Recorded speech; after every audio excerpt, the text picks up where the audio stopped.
Kiongozi wetu anaitwa Aaron Cheruyot Kiptoiyot kwa Maskasi. Wapi vikelekele Aaron Cheruyot?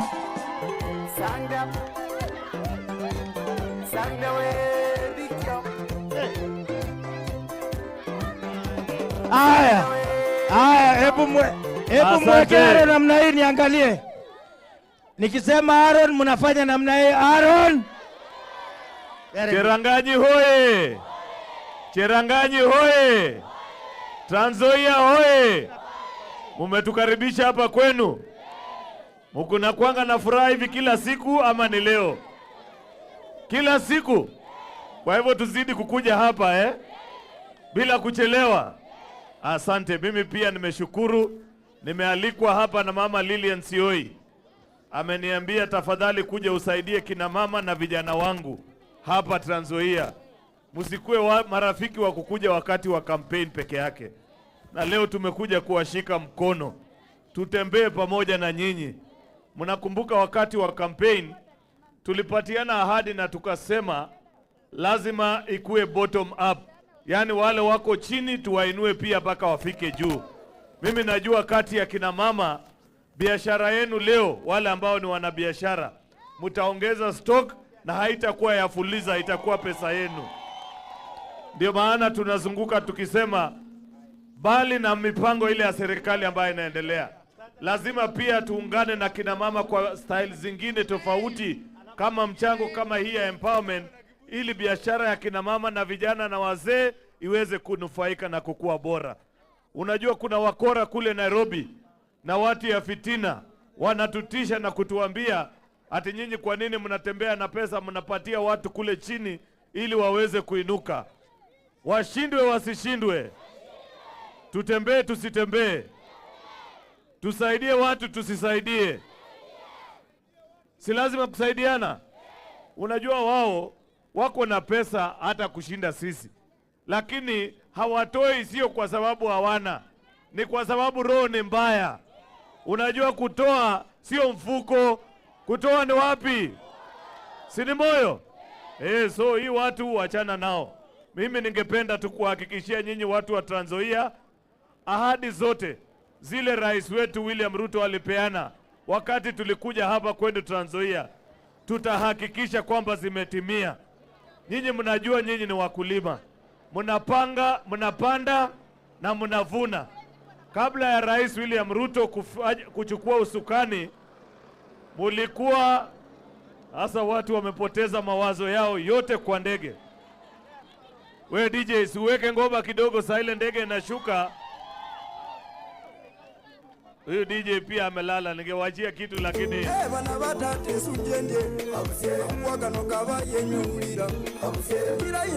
kali ya DJ, kwa tonde uona mbo icho mieko gine. Hii DJ namna gani? Bogonde uone bo kama Maulid, we Faruk. Kwani bara bo kama mama? Iko sawa? Ai, we DJ. Huyu DJ namna gani?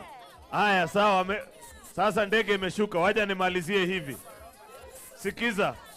Huyo ambaye anafika ni spika wetu wa bunge la kitaifa, Papa wa Roma mwenyewe, Spika Daktari Moses Wetangula, Papa wa Roma. Mnakaribisha leo. Hapa imewaka haijawaka?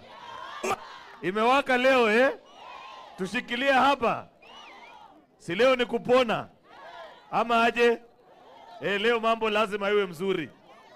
Na unajua nilisikia mama moja kwa viongozi walikuwa naongea akisema ati pesa yao ya kina mama inafikia mpaka wazee. Haifiki ati sisi yetu inapita pale pengine. Wacheni fitina bana. Nani alifundisha nyinyi tabia ya kuuliza wazee pesa yao inatoka wapi? Kwani siku ile tulikuwa tunawaoa tuliwaambia tutakuwa tunawaambia pesa yote pale inaenda? Wewe wacheni maswali bana.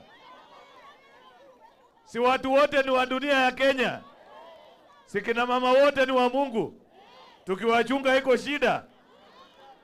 Tukisema kila mama achungwe na mzee mmoja, si kuna wenye watabakia bure? We wazee munisaidie bala, linashambuliwa hapa la kila mama. Wale wazee wanakubali hiyo maneno, weka mkono juu. Hebu angalia mzee wako vile anaweka mkono juu na wewe unakataa hapa. Aya, sawa sawa. So, mimi nataka ya mwisho kabisa kabla nimalize. Niwaambie mtu yoyote yako katika mkutano hii, tafadhali jiandikishe katika SHA. Hii bima ya afya ya kitaifa. Ndio kwa bahati mbaya ukigonjeka, ukienda hospitali unalipiwa. Uliza mwenzako yoyote ule amejiandikisha kwa SHA na ameenda hospitali kama inafanya kazi ama haifanyi. Atakupatia jibu. Mumeenda hospitali? Inafanya haifanyi? Hebu weke, sorry Aaron, sorry baba. Yes. Wekea. Oh, DP amefika. DJ, weka ngoma DJ. Ala.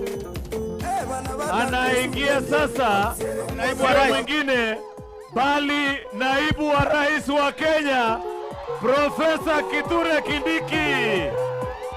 Wekee ngoma, weka.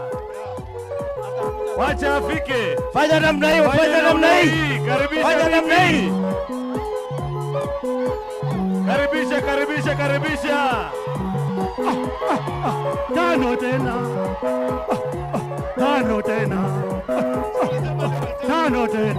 William Ruto, tano tena.